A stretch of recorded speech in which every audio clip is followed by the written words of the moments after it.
Hi అండి. ఈరోజు మన రెసిపీ మన అమ్మమ్మల నానమ్మల కాలం నాటి ఆథెంటిక్ పప్పుచారు. ఇక్కడ మా అమ్మమ్మ నానమ్మ స్టైల్ ఆఫ్ పప్పుచారు రెసిపీ చేసి చూపిస్తుంది.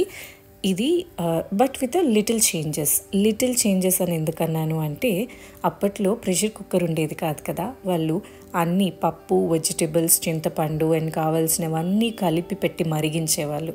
అలాగే అమ్మ ఇక్కడ 1 కప్ పప్పు వేసుకొని, కందిపప్పు వేసుకొని, కావాల్సిన వెజిటబుల్స్ అన్నీ, ఎందుకంటే మనకి 1 బౌల్లో న్యూట్రిషన్ అంతా కావాలి కదా, అన్ని విటమిన్స్, ప్రోటీన్, ఫైబర్ అన్నీ కావాలి. అందుకు కావలసిన వెజిటబుల్స్ అన్నీ వేసుకుని ఉప్పు, కారం, పసుపు, ఇంగువ, బెల్లం, నిమ్మకాయ సైజ్ అంతా, చింతపండు, 2 స్పూన్ల సాంబార్ పౌడర్ అండ్ 2.5 గ్లాసుల వాటర్ వేసుకొని కుక్కర్లో ఒక 4 to 5 విజిల్స్ వచ్చేంత వరకు ఉడికించుకొని మూత తీసి కొంచెం పల్చిగా కావాలంటే వాటర్ వేసుకొని కొత్తిమీర, కరివేపాకు వేసి మరిగించుకొని ఘుమఘుమలాడే పోపు వేసుకుంటే ట్రస్ట్ మీ, రైస్తో ఒక కంప్లీట్ న్యూట్రిషియస్ బాల్ రెడీ అయిపోతుంది.